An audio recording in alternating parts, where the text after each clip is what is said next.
Welcome back. There's a big day planned on national security. That was the word from US President Donald Trump. He's also reportedly preparing to sign several executive orders today aimed at restricting immigration. The orders include building a wall between the United States and Mexico, of course, long promised, also a temporary ban on most refugees and a suspension of visas for citizens of 7 Middle Eastern and African countries, including Syria. Among the actions are plans for hiring 5,000 more U.S. border agents and a call for local law enforcement to work with federal immigration authorities. Trump, of course, also announcing that he will seek a major investigation into alleged voter fraud in the November election. He won the Electoral Colleges that decide the presidency, but lost the popular vote to Democratic rival Hillary Clinton by nearly 3 million votes.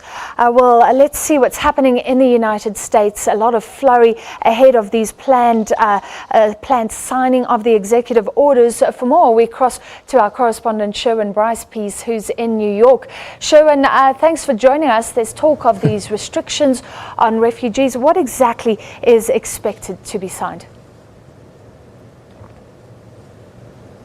Well, a lot certainly, Francis, certainly from that introduction. You are absolutely right. There's a lot going on in terms of the Trump White House and a number of executive orders that he's already signed since taking office last Friday. Today, we expect him to sign an executive order at the Department of Homeland Security that would redirect federal dollars towards the building, as you say, of that wall on the southern border with Mexico. Of course, in the past, throughout the campaign, when he was running for the Republican ticket, Donald Trump spoke about building this wall. It has become a fundamental pillar of his campaign, if you will. And so we are seeing a fruition of that campaign promise. He is basically going to redirect federal dollars towards towards spending on that wall. Of course, during the campaign, he said Mexico would pay for that wall. Now he seems to be pivoting towards congressional approval of a budget for the wall and then getting Mexico to reimburse the United States. It's unclear exactly how that will happen. And then later this week, we expect as early as Thursday, tomorrow, he will sign another executive order in which he will seek to reduce the number of refugees that are allowed to settle in the United States annually. Under the Obama administration, Francis, that number was pushed up to about 110,000, with 10,000 specifically coming from Syria. Of course, you'll remember the huge migration issue emanating from Syria, affecting many Middle Eastern countries, Turkey, Lebanon, Jordan, Iraq as an example, and then, of course, spilling over across the Mediterranean into Europe. So the Obama administration then sought to up that number. Donald Trump is going to seek through executive order to reduce that number to around 50,000. In addition to those two executive orders dealing now with Homeland Security and immigration, he will also pass an executive order implementing visa restrictions on the following countries: Syria, Iraq, Iran, Libya, Somalia, Sudan, and Yemen. Essentially, for up to 1 month, there will be a temporary ban on issuing visas to these essentially Muslim-majority countries in the Middle East and in Africa. So that's what's on the agenda this week in terms of immigration and in terms of Homeland Security. Sherwin, this is only day 3 and day 4. Trevor Noah was saying how unfortunate that Donald Trump is the one to follow through on all his promises so quickly. I'm sure it's very little comfort for many in America and even allies watching from around the world. Well, we got a statement just a short time ago from Human Rights Watch's a refugee policy director. Let me just read a little bit of what he says.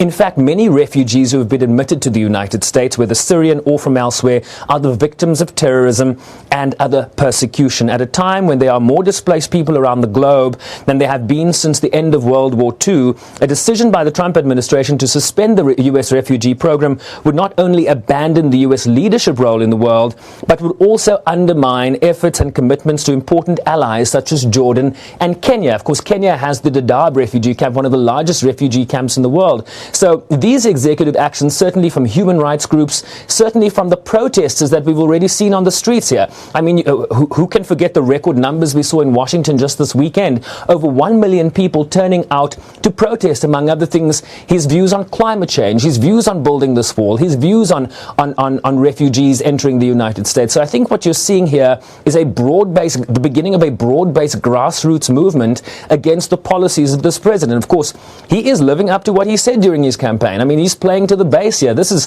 coming as no surprise that Donald Trump is instituting a ban on certain countries where he views them as exporting possible terrorists. I mean, remember, during the campaign, he spoke, Francis, about a ban on Muslims coming into the country until, quote, we can figure out what the hell is going on. So this is Donald Trump living up to expectations, and there's certainly no doubt about that. Are there more protests in the pipeline?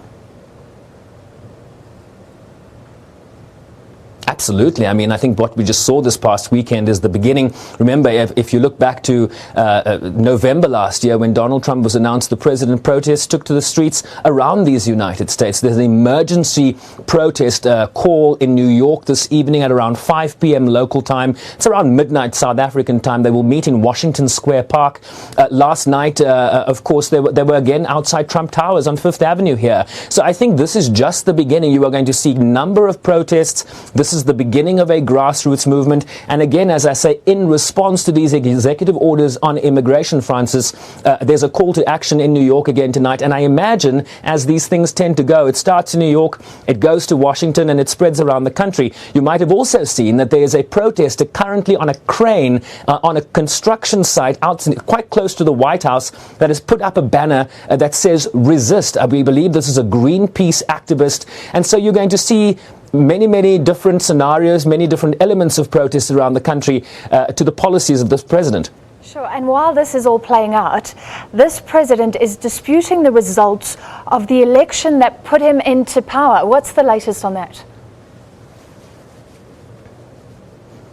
Well, they call it alternative facts. Some of the media representatives around this country are calling it an alternative reality. Essentially, Donald Trump is disputing the fact that he lost the popular vote in this election. Of course, Donald Trump and the opaque political system that they have here in terms of electing a president, it's known as the Electoral College. He handily won the Electoral College, but lost the popular vote. And we saw this, of course, play itself out in 2000 when Al Gore, the Democratic candidate, lost the popular vote, won the popular vote, I beg your pardon, but lost the Electoral College to George W. Bush. So Donald Trump has now called for an investigation, tweeting earlier today that he believes that a number of illegal immigrants were allowed to vote, that sometimes dead people were allowed to vote, and that people registered in 2 states were then able to vote in both states. So there is absolutely no evidence for these claims. Donald Trump shooting from the hip, as he's done throughout his presidential campaign, and now as President of the United States. His spokesperson, Sean Spicer, was grilled in the briefing room yesterday